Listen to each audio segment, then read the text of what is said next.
Running? Yes. Howdy heretics, today we're going to talk about how Jehovah Witnesses find a marriage mate, especially on a place like Iceland when there are only 300 Jehovah Witnesses, and if you grow up as a Jehovah Witness on Iceland, you're probably related to 50% of them. And also Jehovah Witnesses have a ratio of like 60% are female and 40% are male. And that means if you're a Jehovah Witness female, it's really difficult to find a male, which is sad because Jehovah Witnesses believe that you can only become a Jehovah Witness if God draws you. And that means since there's more women than male, that means that Jehovah God is okay with a lot of women being single for eternity. And some Jehovah Witness women, they say therefore that they will marry someone in paradise. You know, a small child will be born and they will be married to him. And funny story, I'll tell you in the end of the video, but when I was a child and my mother was chasing my diapers, there was a sister in the congregation that called dibs on me. She said, I will marry him in paradise. But there are a lot of sad and lonely Jehovah Witness women, and I can show you this video.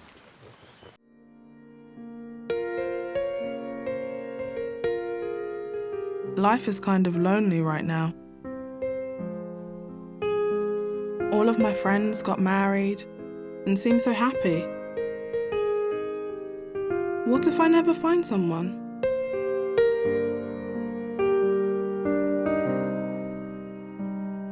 Strangle wank, strangle wank, strangle wank.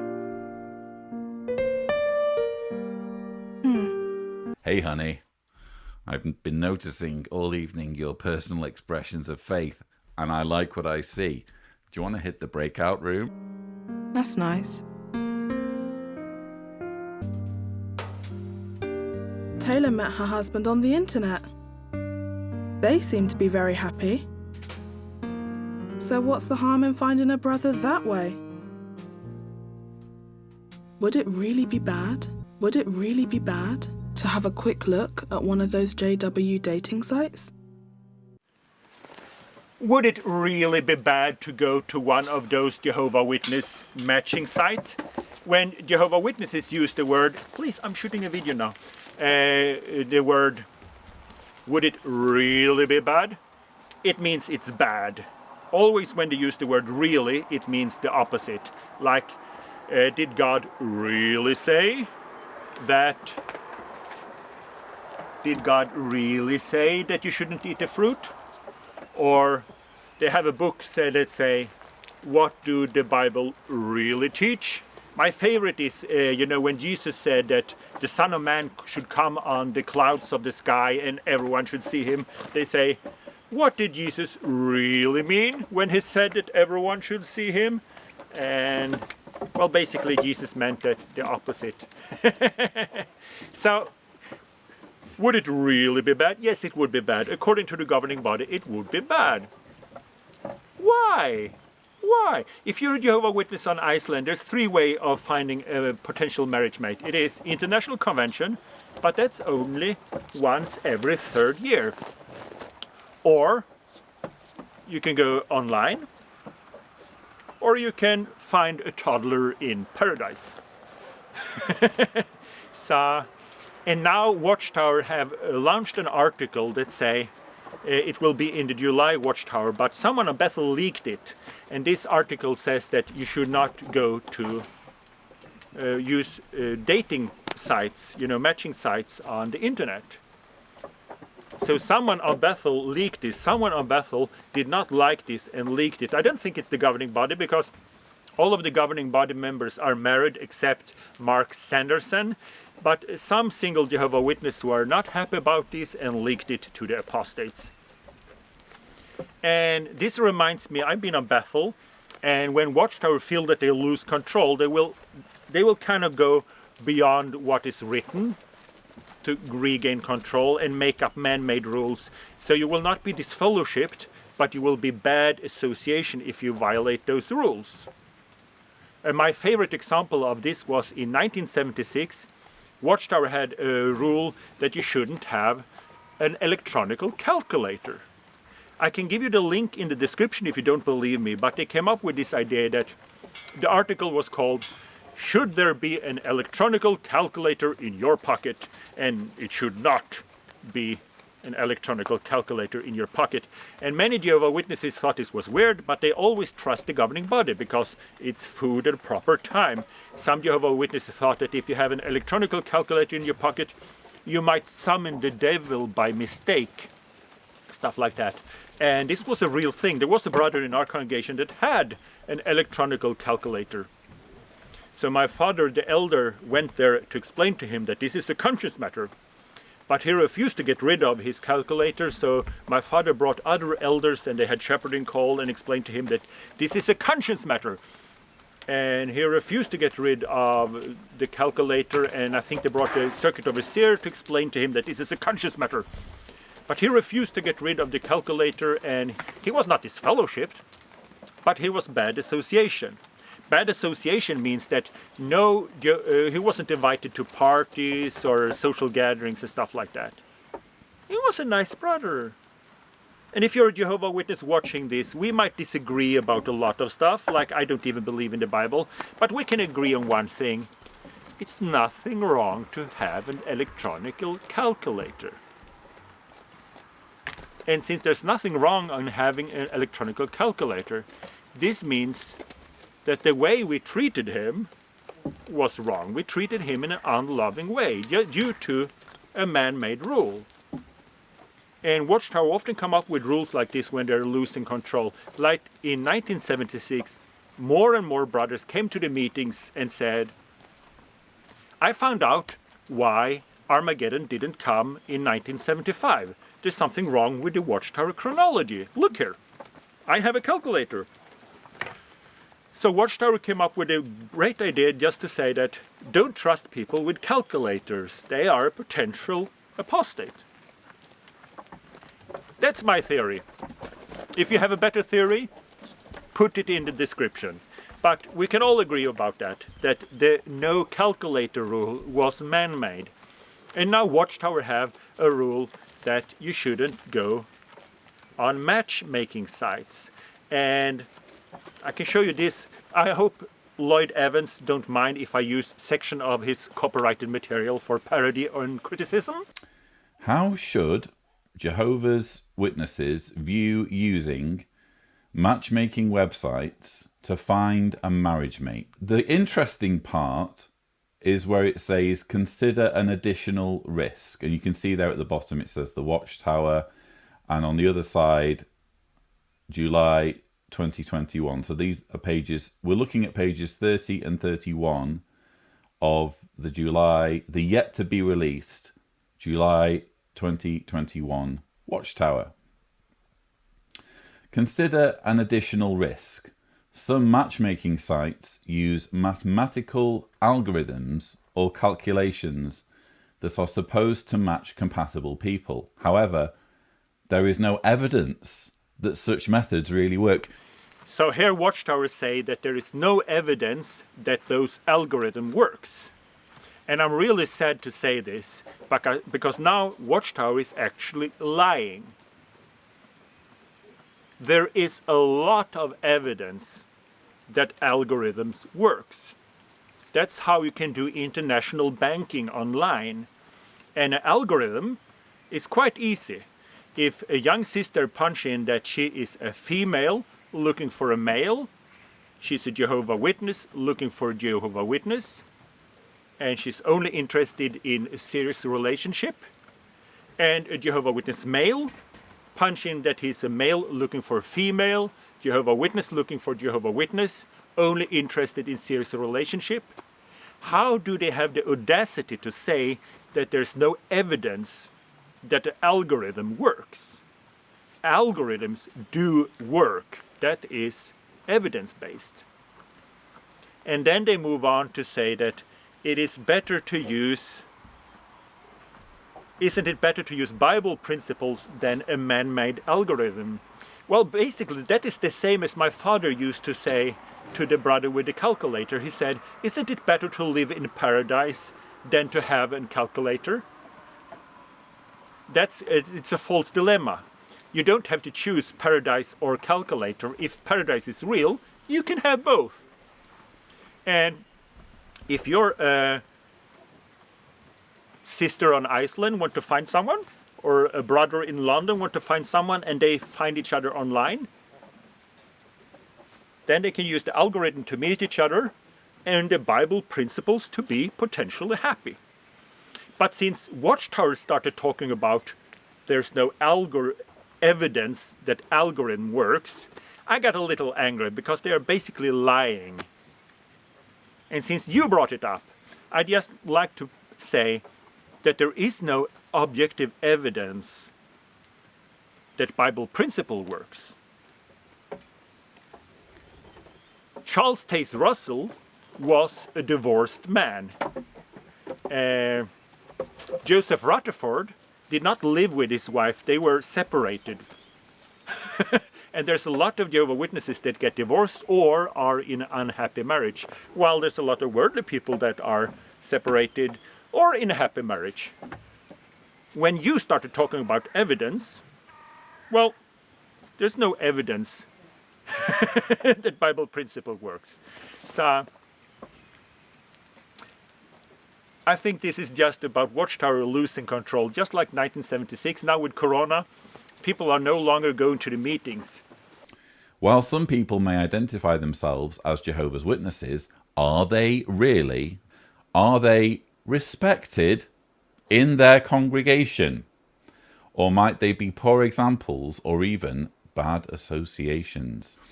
You need to know these things, but they are difficult to discern without some sort of corroboration from other witnesses who know the person well. So in this article where Watchtower say you shouldn't go to an online dating site, they say that it's better to meet someone on Zoom. Well, that would make Zoom an online dating site where Watchtower have control. And this is kind of sinister because when you can control people's love life, you can control them. Like in our congregation, we had a nice brother. He had a job. He was going to the meetings. I think it was field service, everything. But if a sister would say, is this guy a nice guy to get married? The elders would have said that he's bad association. You should stay away from him. The elders, well, he's not marriage material. The elders don't think you should marry this guy. And the reason why you shouldn't marry this guy is because he had an electronic calculator. So maybe there was a nice sister that they would have been happy together, but because he had an electronic calculator, the elders would say that he's bad association. Some single people flirt with each other. It may involve an inappropriate remark, a look, a touch, the tone of voice, a coy smile, even the way one dresses, stands, or carries oneself. So I used to be a Jehovah Witness, and we went to Iceland to build kingdom halls. And you see, this is from jw.org, and these 2 kingdom halls I helped building. And every time when we were planning this project, the message we got from the Icelandic Bethel was that all singles must have red helmets. I'm not kidding. They were telling us from Bethel that all singles must have red helmets, so the young Icelandic witnesses had a chance to pick out a mate. That was kind of fun. So we went there to build those kingdom halls, and obviously all the young Jehovah Witnesses were flirting, and some of them took this very serious, and I remember was one sister, she said that this project I will find a boyfriend. And obviously that was what everyone was thinking, but she said it out loud. And I remember some Norwegian elders that said, well, she has the wrong attitude. She's only serving Jehovah for her own selfish pleasure. And they were very condescending to her. I didn't like that. I remember there was also a young Icelandic brother, and he said, I'm here to find a wife. And that's he had self-esteem. It was a 2-week project to build those kingdom halls, and he was going to find a wife. And he had prepared himself. He spoke perfect Danish. Danish and Norwegian is very closely related. So he could speak Norwegian with all the sisters. And I thought he was kind of cool, good-looking guy with a lot of self-esteem. Gonna find myself a wife. The Norwegian sisters, though, did not find him that cool. Maybe because he was 17 years old. But dating among Jehovah Witnesses is kind of weird because there is so many more sisters than brothers. It's like 60% female, 40% brothers, which is kind of sad because if Jehovah, the creator of the universe, draw people to the truth, that means that Jehovah is okay that a large amount of women will live single forever. I remember when my mother told me that when I was a baby and she was changing my diaper, a sister in the congregation said, maybe I'll marry him in paradise. And my mother used to tease me about this when I was growing up and said, Sister Stenfors in your congregation called dibs on you. So to marry you after. And I remember they explained this to me, that if Armageddon come today, nothing will happen to you. You will just grow older and older and older until you're mature, but she will get younger and younger and younger until you have kind of the same physique, and maybe you find her attractive.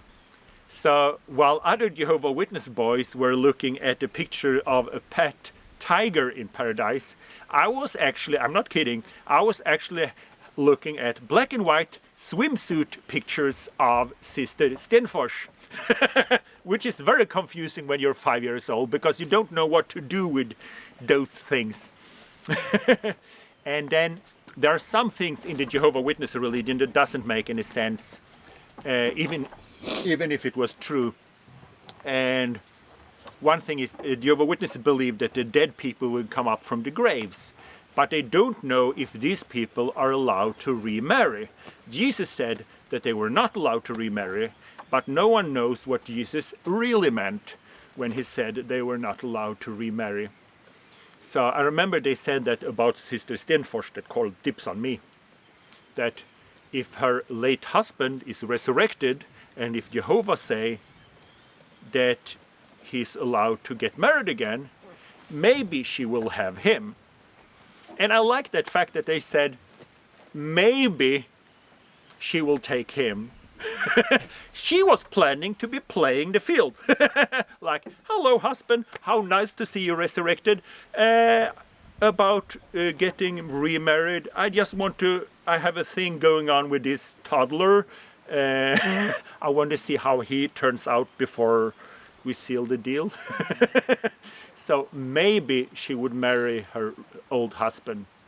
My mother actually loved talking about this story because the reason why Sister Stenfors wanted to marry me in paradise was obviously because Sister Stenfors thought my dad was good looking. So that's why she took dibs on a paradise toddler, namely me. However, strange thing happened is that paradise and Armageddon didn't come, and now Sister Stenfors is dead. And I remember the sister on Iceland that wanted to find someone. Well, everyone wanted to find someone during that construction, but it was only 2 weeks, so nothing happened. So the sister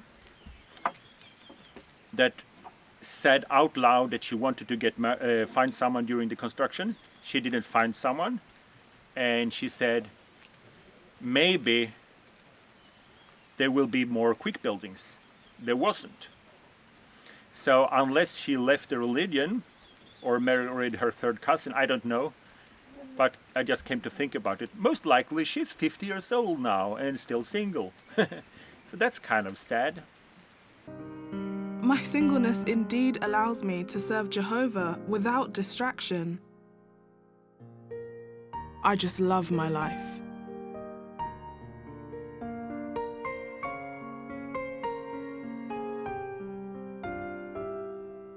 An invitation to the School for Kingdom Evangelizers.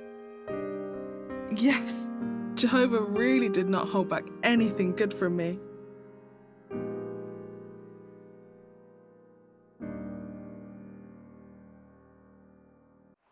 Kind of show how sad it can be in an organization with all these nice Jehovah Witnesses, but just do the math. if there's 60% women and 40% men, that means there's a lot of women that are not gonna get married. And I actually, when I was single, had a profile on JW dating site. And there's an algorithm there, and you can put in different things, what's important, what's not important. Like when it comes to, like Jehovah Witnesses, it's a good thing, they're not racist. So they say race, not important. And then it's like religion, being a Jehovah Witnesses, very important, 100% important, if you're not Jehovah Witness. And then when it comes to alcohol consumption, you can say if you're not a drinker, moderate drinker, heavy drinker.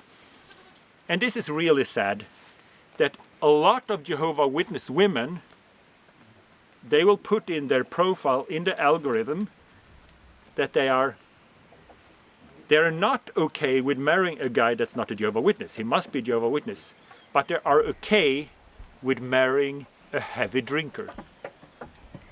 That's really sad. You should not marry a heavy drinker. But there is a lot of drinking among Jehovah Witnesses, I'm sad to say that. But also sisters cannot afford to be picky.